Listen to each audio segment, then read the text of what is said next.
ელი კედელში დაკარგულ ბავშვთან დაკავშირებით თუ ხსმენია რამე? რა თქმა უნდა მსმენია.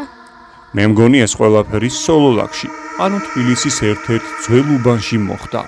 ერთ-ერთმა ოჯახმა ამ უბანში ახალი სახლი იყიდა. კი ბატონო, ახალი სახლი იყიდა და დიდი სიხარულით გადავიდა ამ სახლში. თუმცა პირველივე ღამეს, ღამის 3 საათზე, ბავშვის ტირილის ხმა შემოესმათ. ეს ყველაფერი განმეორდა პირველ, მეორე და მესამე ღამესაც. რაც შეეხება მეოთხე დღეს, მას შემდეგ რაც უკვე ვითარება აუტანელი და საშინელი გახდა, ოჯახის უფროსმა წევრმა ტირილის გაგონების შემდეგ კედელთან ყური ახლოს მიიტანა. კედლიდან კი შემდეგი ხმა გაიგო. სასწრაფოდ გაიქეცი, თორე შენც იგივე გელის. შეშინებულმა ოჯახის წევრებმა სახლი დაუყოვნებლივ დატოვეს. როგორც გაირკვა, მეზობელ სახლში აბსოლუტურად არავინ ცხოვრობდა. რაც შეეხება ტირილის ხმას, თურმე ამ სახლში ერთ დროს ბავშვი დაკარგულა.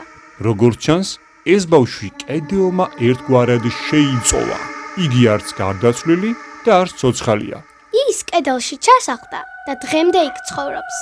რეალობა ის არის, რომ სოლოლაკში ამ ბინაში დღემდე არავინ სახლდება, რადგან ეს ისტორია ყველასათვის ცნობილია. დაწერეთ კომენტარებში, იცხოვრებდით თუ არა მსგავს სახლში.